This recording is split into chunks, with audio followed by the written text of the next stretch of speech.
Hello दोस्तों, आप लोग का स्वागत है मेरे यूट्यूब चैनल में। मैं भोला कुमार आज आप लोग को प्रैक्टिस सेट 2 कराने वाला हूं, जो कि आपका रेलवे ग्रुप डी का सीरीज चल रहा है।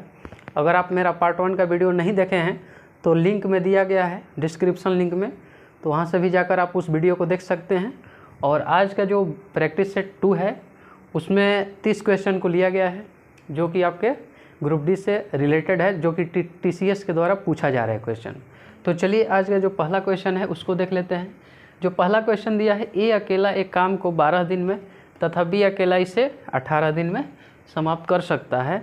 दोनों मिलकर कार्य आरंभ किया, परंतु कार्य समाप्त होने से 3 दिन पहले ए ने कार्य छोड़ दिया, तो पूरा कार्य कितने दिनों में समाप्त होगा। तो सबसे पहले हम बात करेंगे, ए जो है कितना दिन में कर रहा है, 12 दिन में, और बी इसी काम को 18 दिन में कर रहा है। तो 18 और 12 का जो एलसीएम होगा उसको हम ले लेंगे सबसे पहले। तो 18 और 12 का जो एलसीएम होगा वो 36 हो जाएगा।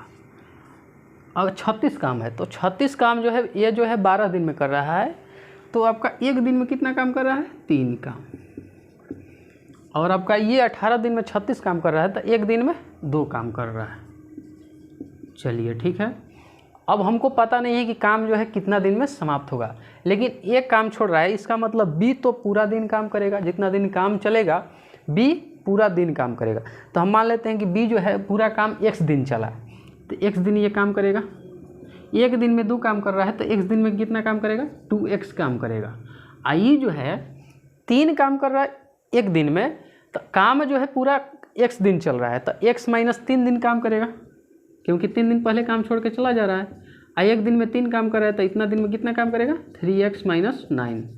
अच्छा, ये दोनों का काम का योग जो दिया है वो 36 काम दिया है, यानी 3x - 9 + 2x बराबर 36, यानी 3 और 2 5x बराबर 36। ये -9 है, प्लस हो जाएगा 9, यानी 45 हो जाएगा, यानी x का जो वैल्यू मिला 9 दिन। यानी काम जो है कितना दिन में समाप्त हुआ, 9 दिन में। ये आपका आंसर हो जाएगा। चलिए नेक्स्ट क्वेश्चन की ओर बढ़ते हैं, 2 नंबर। चलिए क्वेश्चन नंबर 2 को हम लोग देखते हैं। 6 पुरुष और 4 महिलाएं एक काम को 12 दिन में पूरा करते हैं। 14 पुरुष इस काम को 12 दिन में पूरा कर सकते हैं, तो 4 महिला इस काम को कितना दिन में करेंगे। तो 6 पुरुष यानी 6 मेल प्लस 4 वुमेन एक काम को कितना दिन में कर रहे हैं, 12 दिन में। ये जो है टोटल काम मिल गया, और इसी काम को 14 मेल जो है वो कितने दिन में कर रहे हैं, 12 दिन में कर रहे हैं। तो 12 से 12 कैंसिल हो जाएगा, यानी 6 m प्लस 4 वुमेन बराबर 14 मैन हो जाएगा। यानी अगर हम 4 मैन वुमेन बराबर निकालें तो 14 वुमेन, ये प्लस 6 है तो इधर आएगा तो माइनस हो जाएगा, यानी 8 मैन हो जाएगा। अगर हम बात करते हैं रेशियो का, अगर आपका यहाँ 4 वुमेन बराबर आ गया 8 मैन, तो 4 दूनी 8, यानी वुमेन बराबर 2 मैन हो गया। यानी मैन और जो है वुमेन का जो रेशियो हो जाएगा, यहाँ पर 2 है तो यहाँ इधर आ जाएगा, यानी वुमेन जो है 2 हो जाएगा, और मैन का जो है रेशियो 1 हो जाएगा, 1:2 हो जाएगा। अब जो है इसमें मैन और वुमेन का जो है वैल्यू हम पुट कर देंगे, तो बोल रहे हैं कि 4 महिलाएं जो है इस काम को कितना दिन में करेंगी। तो सबसे पहले हम लोग क्या निकाल लेंगे, कुल काम निकाल लेंगे। तो कुल काम यही था 6m, m के जगह पर 1 रख देंगे, और प्लस 4 × 2 × 12, और टोटल कै गो महिला कर रही है, 4 गो। अब महिला का जो रेशियो है 2 है, तो यानी 4 × 2 कर देंगे, 4 × 3 12 हो जाएगा, 4 दूनी 8 14 हो जाएगा, 14 × 3 और बटा में 2 हो जाएगा, 2 7 14। यानी जो है 4 महिला इस काम को कितना दिन में करेगी, 21 दिन में करेगी। ये आपका आंसर हो जाएगा। चलिए क्वेश्चन नंबर 3 की ओर बढ़ते हैं। जो है आपका हो गया, तपस मिहिर से दोगुनी गति से काम करता है। तपस जो है किससे, मिहिर से दोगुनी गति से काम करता है। अगर मिहिर 1 कर रहा है तो तपस 2, यानी दोनों का कार्य का जो रेशियो है 2:1 है, और दोनों मिलकर इस काम को 12 दिन में पूरा करते हैं। तो जब एक दिन में ये आपका 3 काम कर रहा है, तो 12 दिन में कुल काम कितना करेगा दोनों मिलकर, यानी 36 काम करेगा। अच्छा, अब एक चीज़ तो बोल रहे हैं कि तपस जो है अकेला इस काम को कितना दिन में, तो एक दिन में ही 2 गो काम कर रहा है, तो 36 गो काम करने में कितना काम लगेगा, 2 से इसमें भागा दे दीजिए, यानी आपका जो आंसर होगा 18 दिन। ये आपका आंसर हो गया। इस तरह से आपको सॉल्व करना है, ना कि ज़्यादा लंबा। चलिए क्वेश्चन नंबर 4। क्वेश्चन नंबर 4 रहा है एक्स और वाई का जो रेशियो दिया है 7:3 है, तो x y plus y square बटा x square minus y square का जो वैल्यू है आपको ज्ञात करना है। तो यहाँ पर हम एक्स का वैल्यू हम रख देंगे 7 और वाई का वैल्यू 3 और प्लस 3 का स्क्वायर और बटा एक्स स्क्वायर यानी 7 49 और माइनस 9। तो यहाँ देख सकते हैं 7 या 21 और 3 के 9, 21 9 30 हो जाएगा और बटा 49 में से 9 को घटाइएगा 40 हो जाएगा, 0 से 0 कट जाएगा यानी 3/4 हो जाएगा इसका मान। नेक्स्ट जो आपका क्वेश्चन दिया है 5, 13, 22 और 27 में प्रत्येक में से क्या जोड़ा जाए कि प्राप्त संख्या एक समानुपाती हो, यानी समान अनुपात में। तो 5/x और बटा 13 प्लस x, जिसे मान के चलिए हम उसमें x जोड़ रहे हैं जो कि समानुपाती हो जा रहा है 47 प्लस x। क्रॉस मल्टीप्लिकेशन कर दीजिए तो 47 गुणे 5 कर दीजिए, 47 गुणे 5 कीजिएगा तो 7 5 6 35 का 5 3 हासिल 5 के 20 3 23 प्लस 47 और 5 कितना हो जाएगा 52x प्लस एक्स स्क्वायर बराबर 22 गुणे 13 कीजिएगा तो 22 दहा में 220 और 22 3 66 यानी 286 प्लस एक्स स्क्वायर और प्लस 22 और 13 हो जाएगा 35x। ये कैंसिल हो जाएगा यानी 52 में से आप 35 को घटाइएगा तो 17x बराबर 286 माइनस 235। इस तरह से आप इसको सॉल्व करते हैं तो 1 5 51 यानी x का जो वैल्यू है हमारा 3 हो जाएगा। यानी प्रत्येक संख्या में अगर हम 3 जोड़ देते हैं तो ये जो है संख्या समानुपाती हो जाएगा। चलिए नेक्स्ट क्वेश्चन की ओर बढ़ते हैं 6 नंबर।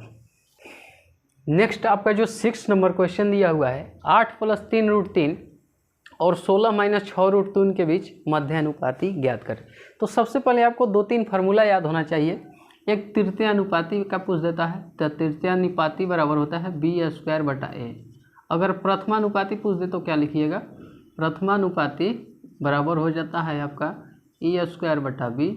अगर मध्यानुपाती पूछ दे तो आप √ab निकाल लीजिए। अगर चतुर्थानुपाती पूछ दे आपसे तो आप दूसरी गुणे तीसरी और बटा में पहली। इस तरह से आप चारों फार्मूला याद रखिएगा और इस टाइप से भी आपका क्वेश्चन हमेशा पूछते रहता है। तो मध्यानुपाती यानी √ab का वैल्यू निकाल लेंगे, यानी a का वैल्यू ये है, b का वैल्यू ये है, यानी रूट में डाल दीजिए।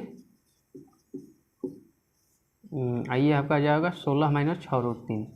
अच्छा एक चीज़ देखिए यहाँ पर, इसमें आपको 2 कॉमन दिख रहा है दोनों में, 8 + 3√3 और इधर आपका 2 कॉमन निकाल लीजिएगा तो ये भी हो जाएगा 8 - 3√3। अब यहाँ आप देख सकते हैं a + b a - b, पहले 2 इसको आप यहाँ रख लीजिए, a + b a - b।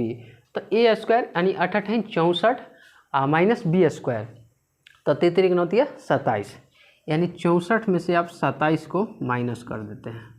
तो 64 में से आप 27 को माइनस करिएगा तो आपका हो जाएगा आपका 17 हो जाएगा। 1 सेकंड, 27 दूनी 54, 37 दूनी 37 आ जाएगा।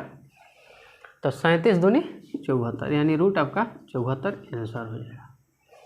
अगला जो क्वेश्चन दिया हुआ है 518 से वह कौन सी न्यूनतम संख्या घटाई जानी चाहिए ताकि वह राशि 13 से पूरी तरह विभाजित हो जाए।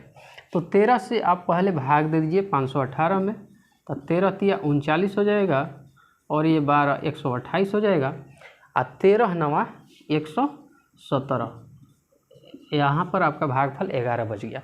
अगर ये 11 नहीं होता, अगर इस संख्या से हम 11 घटा देते तो ये जो है पूरा संख्या जो है 13 से विभाजित हो जाता, यानी 507 जो है संख्या ये पूरी तरह से 13 से विभाजित हो जाएगी। तो इसलिए आपका जो संख्या है तो 11 हो जाएगा आंसर।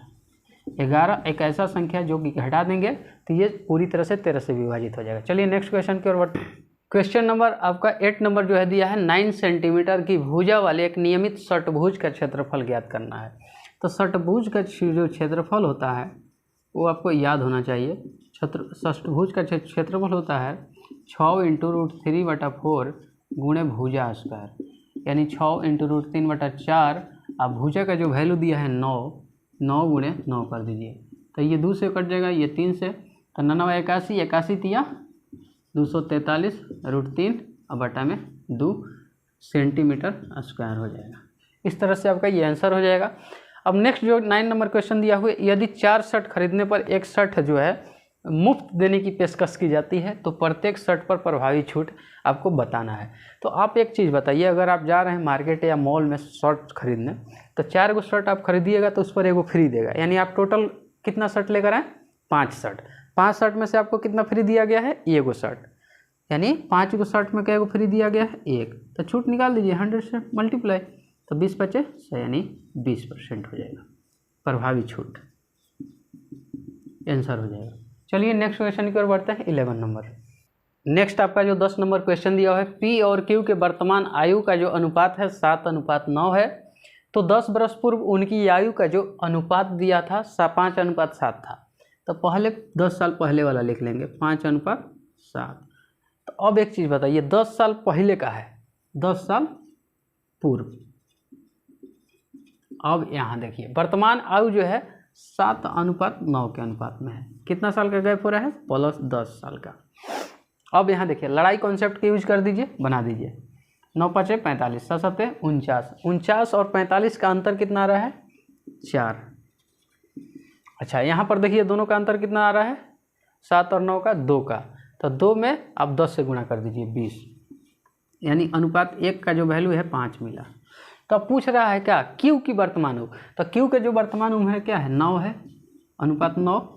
तो अनुपात 1 का मान 5 है, तो अनुपात 9 का मान 9 5 45 बरस हो जाएगा आंसर। इस तरह से आप क्वेश्चन को बनाइए एकदम इजी वे में, और कोई भी क्वेश्चन हम बताएंगे इससे ज़्यादा आपका नहीं जाएगा, कोई भी क्वेश्चन। तो चलिए नेक्स्ट क्वेश्चन, यानी 11 नंबर। चलिए आपका 11 नंबर जो क्वेश्चन दिया हुआ है, एक परीक्षा में 40 छात्रों का औसत अंक 34 थे, बाद में पता चला कि 26 के जगह पर 62 लिख दिया गया है, तो सही औसत क्या है? तो कितना का अंतर हुआ है पहले आप देख लीजिए। तो 62 में आप 26 को माइनस करते हैं तो 6, यानी 36 ज़्यादा लिख दिया है। कै गो संख्या का औसत है? यानी 40 गो, तो 36/40 कर दीजिए। 4 9 36, 4 दाम 40, यानी 9/10 जो है इतना के औसत में कमी हो जाएगा, यानी 0.9 का अंतर हो जाएगा। अच्छा औसत अंक कितना था? 34, तो 34 में से आप 0.9 को माइनस कर दीजिए, यानी 33.1 जो है आपका आंसर हो जाएगा। बहुत लोग सोचेंगे ये यार बहुत इजी क्वेश्चन है, इसको छोड़कर आप चले जाएंगे, लेकिन आप इसको देख सकते हैं कितना कम समय में बनाया गया है। आप इस तरह से कीजिएगा, 40 छात्रों का औसत अंक 34 थे, तो 40 × 34 कीजिएगा, फिर आप कीजिएगा 26 के बजाय 62, यानी फिर उसमें से आप 36 माइनस कीजिएगा, फिर जितना आएगा उसमें 40 से डिवाइड कीजिएगा, तो थोड़ा लेंदी प्रोसेस हो जाएगा, उससे आंसर आएगा, लेकिन थोड़ा ज़्यादा टाइम लगेगा। और इस मेथड का यूज करके आप बनाते हैं तो कम टाइम लगेगा, इसलिए मैं आपको बता देता हूं कि आप इस टाइप के क्वेश्चन को स्किप करके आगे ना बढ़े, इसको भी देखें, क्योंकि इससे आपको टाइम का बचत होगा इसको देखने से। आगे आप देख सकते हैं 12 नंबर जो क्वेश्चन दिया हुआ है, एक थोक व्यापारी जो है 5% के लाभ पर खुदरा व्यापारी को सामान बेचता है, और खुदरा व्यापारी जो है इसे 10% के लाभ पर ग्राहक को बेचता है। यदि ग्राहक जो है 2000 का भुगतान करता है तो थोक व्यापारी की लागत मूल्य क्या थी? तो सबसे पहले हम बात करेंगे थोक व्यापारी जो है, मान के चलते हैं थोक व्यापारी है, उस वस्तु को खरीदा है 100 रुपया में, खुदरा व्यापारी को 5% लाभ को बेचता है, तो खुदरा व्यापारी का क्रय मूल्य कितना हो जाएगा? 5%, यानी 105 में बेचा, तो इसके लिए क्रय मूल्य हो जाएगा, इसके लिए विक्रय मूल्य हो जाएगा।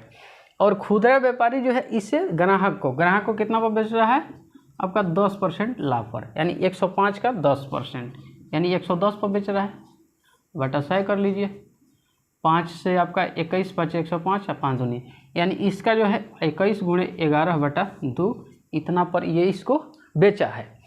ये जो ग्राहक है कितना में खरीदा है? इतना में, लेकिन क्वेश्चन बोल रहा है कि 2000 का भुगतान किया है, यानी इसका जो वैल्यू दिया है 21 × 11/2 का, वो कितना है? 2000। तो एक का जो वैल्यू है कितना हो जाएगा? 2000 × 2 और बटा 21 × 11। तो हमको पूछा जा रहा है कि थोक व्यापारी का लागत मतलब 100 है, तो 100 का मान निकाल लीजिए, इसमें आप 100 से मल्टीप्लाई कर लीजिए, तो 2 2 × 4। यहाँ आप देख लीजिए 2 दूनी के आपका 4 हो जाएगा, 1 2 3 4 5 0 हो जाएगा 4 पर, बटा 21 गुणे 11 आप करते हैं तो 210 21 231 हो जाएगा। 231 से अगर आप डिवाइड कीजिएगा तो आपका हो जाएगा 1731.1 हो जाएगा, इतना आपका रुपया हो जाएगा। चलिए आगे बढ़ते हैं क्वेश्चन नंबर 13 की ओर। इस संख्या में 69 की वृद्धि की जाती है तो वह स्वयं का 103% हो जाती है। जैसे मान के चलिए संख्या 1 से 69 का वृद्धि करते हैं तो अपनी संख्या का 103% हो जाती है। अच्छा, यानी इसको आप प्रोसेस को सॉल्व करिएगा तो 103x बटा 100 हो जाएगा, इसको इधर भेजिएगा तो -x हो जाएगा, यानी 103x बटा 100 -x कीजिएगा तो 3x बटा 100 हो जाएगा। 3 से आप काटिएगा तो 3 दूनी 6, 23 बार में कट जाएगा, यानी x का जो वैल्यू मिलेगा 23 × 100 यानी 2300 आपका आंसर हो जाएगा। अगला जो क्वेश्चन दिया है कि एक राशि ने 4 वर्षों में 12% की दर से 5400 का साधारण ब्याज प्राप्त हुआ तो राशि, तब ब्याज बराबर को आपको पता होना चाहिए, फार्मूला जो होता है मूलधन इंटू समय इंटू दर बटा 100 होता है।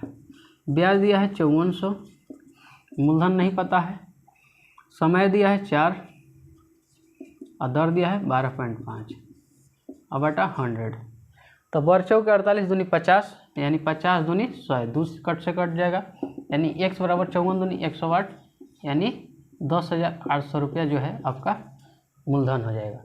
चलिए अगला क्वेश्चन देखते हैं 15 नंबर जो है आपका 15 नंबर क्वेश्चन दिया हुआ है 2/3 ब्रैकेट आपका हो गया 6x बटा 5 माइनस 1/4 प्लस 1/3 बराबर 9x बटा 5, तो x का मान ज्ञात करना है। तो आप मल्टीप्लाई कर लीजिए, 3 2 जा 6 यानी 4x बटा 5 हो जाएगा, इसको काटिएगा तो माइनस 2 से 4 2 बार में और 1/3 यानी 1/6 हो जाएगा प्लस 1/3 बराबर 9x बटा 5 हो जाएगा।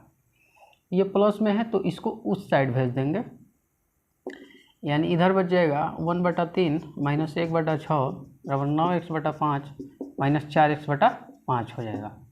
इस तरह से आप सॉल्व करते हैं तो ये तो आपका हो जाएगा 5x बटा 5 यानी x हो जाएगा, तो x बराबर हो जाएगा आपके एलसीएम लीजिएगा तो 6 यानी 3 दूनी 6 2 माइनस 1 यानी 1/6 आंसर हो जाएगा। अगला जो क्वेश्चन दिया है यदि AQ प्लस BQ बराबर 341 और AB बराबर 30 है तो A प्लस B का मान ज्ञात करना है। तो 30 को आप पहले आप प्राइम फैक्टर निकालते हैं तो 5 छक्का 30 होता है। अब देखिए इसको आप पुट करके देख सकते हैं, A का जगह अगर आप 5 रखते हैं तो 5 5 25 125 हो जाएगा और 6 इसके जगह पर रखते हैं तो 6 36 छक्का 216। अगर आप दोनों को जोड़ते हैं तो आपका 341 आ जा रहा है, यानी A और B का जो मान है 5 और 6 है, यानी A प्लस B का जो वैल्यू होगा 5 + 6 यानी 11 हो जाएगा। चलिए अगला क्वेश्चन देखते हैं 17 नंबर। आपका जो है क्वेश्चन नंबर 17 जो है दिया है एक समांतर श्रेणी के प्रथम 13 पदों का योग ज्ञात करना है, यानी ये 13 को आपको बताना है। यदि 5वां पद 1 है यानी ये 5 दिया है आपका 1 और 8वां पद है -17, ये 5 मतलब A प्लस 4D है, A प्लस 4D जो है उसका वैल्यू कितना दिया है 1 दिया है, ये 8 यानी A प्लस 7D का वैल्यू दिया है -17। अब इस समीकरण को आप सॉल्व कर लीजिए, तो प्लस है तो माइनस दे दीजिए, प्लस है तो माइनस या माइनस है तो प्लस हो जाएगा। अच्छा 4 - 7 हो जाएगा -3D, A का प्लस 17 यानी 18 हो जाएगा, यानी D का जो वैल्यू मिला हमारा -6 मिला।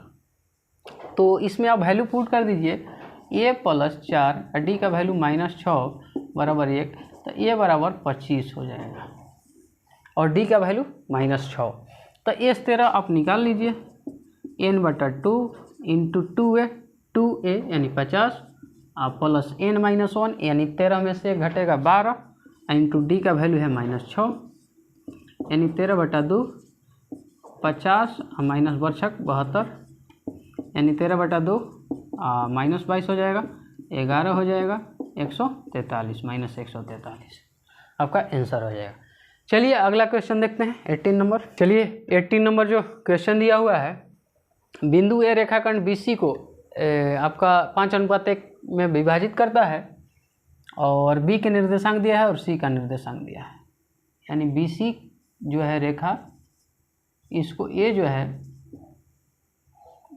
5:1 में बांटता है, यानी इधर हो गया 5, इधर हो गया 1, और बी का आपका निर्देशांक दिया है 6, -4 लिख लीजिए, और सी का दिया है 0,8। तो इसका तो निर्देशांक का आपको सूत्र बताया गया था, एक्स और वाई का जो वैल्यू होता है उसको आप याद रखिए, m1 x2 plus m2 x1 बटा m1 प्लस m2, और y का जो वैल्यू होगा वो हो जाएगा आपका m1 y2 plus m2 y1 बटा में m1 प्लस m2 हो जाएगा।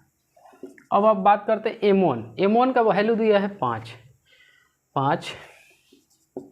x2 x1 है, ये हो गया, x2 ये हो गया, 0 हो जाएगा। अब प्लस m2 1 है, x1 हो गया 6, और दोनों को जोड़े के हैं, जोड़िएगा तो 5 और 1 6 हो जाएगा, इसका भी 6 हो जाएगा। तो m1 का वैल्यू 5 है और y2 का वैल्यू 8 है, तो 5 और 8 40 हो जाएगा। अब प्लस m2 1 है और y1 4 है, -4, तो 1 में -4 से मल्टीप्लाई कीजिएगा तो -4 हो जाएगा, यहाँ पर -4 लिख लीजिए। यहाँ पर आप देख रहे हैं ये तो 0 हो जाएगा, यानी 1 में 6 से 6 बटा 6 यानी 1 हो जाएगा, और 40 में से 4 को माइनस कीजिएगा 36 बटा 6 यानी 6, यानी ए का जो निर्देशांक होगा 1 और 1,6 हो जाएगा। चलिए अगला क्वेश्चन देखते हैं। 3, -4 और -2,5 बिंदुओं से गुजरने वाली रेखा के समांतर रेखा का ढलान स्लोप, कल बताया गया था आपको फार्मूला ढलान का, प्रैक्टिस सेट 1 में y2 - y1 बटा x2 - x1। तो y2 का वैल्यू आप देख सकते हैं 5 दिया है, और y1 का वैल्यू दिया है -4, x2 का वैल्यू दिया है आपका -2, और x1 का वैल्यू है 3। तो 5 -+4 यानी 9 हो जाएगा, और 3 2 5 माइनस, यानी -9/5 हो जाएगा। चलिए अगला क्वेश्चन देखते हैं, 20 नंबर। चलिए अगला आपका 20 नंबर जो क्वेश्चन दिया है, त्रिभुज XYZ जो है त्रिभुज PQR समान है, यानी समरूप बोल सकते हैं। यदि त्रिभुज XYZ और त्रिभुज PQR जो है इसकी परिधि का अनुपात दिया है आपका 4:9। परिधि का अनुपात जो होता है वो भुजाओं के अनुपात के बराबर होता है, 4:9। तो पहले 4 किसका है, XYZ का, यानी XY ऊपर हो जाएगा, और नीचे में आपका PQR त्रिभुज है, इसका PQ का लेंथ दिया है 27, तो यहाँ 27 लिख दीजिए। तो 9 तिया 27 यानी 4 तिया 12, XY का जो वैल्यू मिला हमारा 12 हो जाएगा, 12 cm। अगला जो क्वेश्चन दिया है, cot 45 degree plus 1/3 cosec 60 degree का मान बताना है।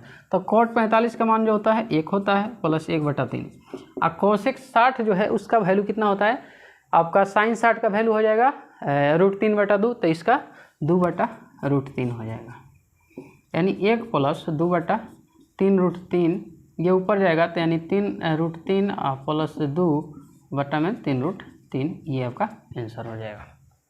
अगला जो आपका 22 नंबर क्वेश्चन दिया है, त्रिभुज DEF में ई एक समकोण है, यहाँ पर ई जो है समकोण है, एफ जो है 45 डिग्री है, जैसे एफ ये है, ये डी है, ये आपका 45 डिग्री है। तो बोल रहा है कि sine f into ten f, तो साइन 45 डिग्री, एफ का जो वैल्यू है 45 डिग्री इंटू टेन 45 डिग्री, तो साइन 45 का मान होता है 0,1,2, यानी 1/√2 हो जाएगा, इंटू 1 हो जाएगा, यानी टोटल मिला के 1/√2 हो जाएगा। चलिए नेक्स्ट क्वेश्चन बढ़ते हैं, 23 नंबर। 23 नंबर आपका जो क्वेश्चन दिया है, सबसे छोटी वर्ग संख्या जो 12, 15 और 18 से पूर्णतः विभाजित हो जाए। जब इस तरह का क्वेश्चन दिया होता है तो सबसे पहले आपको क्या निकालना है, लसा निकालना है। तो 2 से आप डालिएगा 6, 15, 2 से 9, आप 3 से ले जाइए, 3 दूनी 6, 3 5 15, 3 के 9। तो यहाँ पर आप देख सकते हैं 2 × 2 इंटू 3 इंटू 3 इंटू 5, अगर 1 5 और हो जाता तो पूरा वर्ग हो जाता, यानी 2 दूनी के 4, 4 9 36 इंटू 25, यानी 900 हो जाएगा आपका आंसर। अब पहले 25 विषम संख्या का योग, अगर विषम संख्या का योग पूछ देगा तो आप डाल दीजिए n², अगर सम संख्या तो n इंटू n+1 हो जाएगा, तो 25 का स्क्वायर आप कर दीजिए, यानी 625 आंसर। अगला जो क्वेश्चन दिया है 11 के पावर 9 प्लस 7 को 10 से विभाजित करने पर शेषफल क्या होगा। देखिए 11 के पावर अगर कुछ भी रहे तो उसका इकाई अंक जो होगा वो 1 हो जाएगा, प्लस 7 बटा में 10 यानी 7 एक 8 बटा 10, शेषफल जो होगा आपका 8 हो जाएगा। चलिए नेक्स्ट क्वेश्चन की ओर बढ़ते हैं। आपका 26 नंबर जो क्वेश्चन है, आइए बढ़ते हैं। चलिए आपका 26 नंबर क्वेश्चन दिया है 49 सेंटीमीटर व्यास के तार से बना एक वृत्त एक आयत में बनता है जिसकी भुजाएं जो है आपका 7:4 के अनुपात में है। यानी एक वृत्त है, वृत्त को हम लोग क्या बना रहे हैं, आयत के रूप में। तो इसका मतलब यह है कि वृत्त का जो परिधि होगा वो आयत के परिधि के बराबर होगा। तो वृत्त की परिधि क्या होता है 2πr और आयत का जो परिधि होता है 2 × l + b हो जाएगा। तो 2 से 2 कट जाएगा और 22/7। अगर व्यास 49 है तो त्रिज्या 49/2 हो जाएगा अब बराबर लंबाई और चौड़ाई का जो अनुपात है 7:4 है। तो 7x और 4x यानी इसका जो वैल्यू हो जाएगा 11x हो जाएगा। तो 7×7 49 हो जाएगा, 2 से 11 ये कट जाएगा यानी x का जो वैल्यू मिला हमारा 7 मिला। तो ये आपका 7x है, ये 4x है। एक बार 7x यानी ये हो जाएगा आपका लंबाई 4 × 7 निकाल दीजिए, 7×7 49 हो जाएगा आपका, 7×4 28 हो जाएगा। तो इसको आप अगर मल्टीप्लाई करते हैं तो 7×4 28 × 7 आपका हो जाएगा 50 × 28 आपका हो जाएगा 1400। 1400 में से आप 28 को माइनस करते हैं तो 1372 हो जाएगा। ये आपका सेंटीमीटर स्क्वायर हो जाएगा। अगला जो क्वेश्चन दिया हुआ है 12 सेंटीमीटर व्यास की एक गोलाकार गेंद को पिघलाया जाता है और एक शंकु में डाला जाता है जिसके आधार का व्यास जो है 8 सेंटीमीटर है। तो शंकु की ऊंचाई ज्ञात करना है। तो यहाँ पर आप देख सकते हैं गोलाकार जो गेंद है उसको पिघलाया गया है, तो यानी जो गोला का आयतन है वो आपका शंकु के आयतन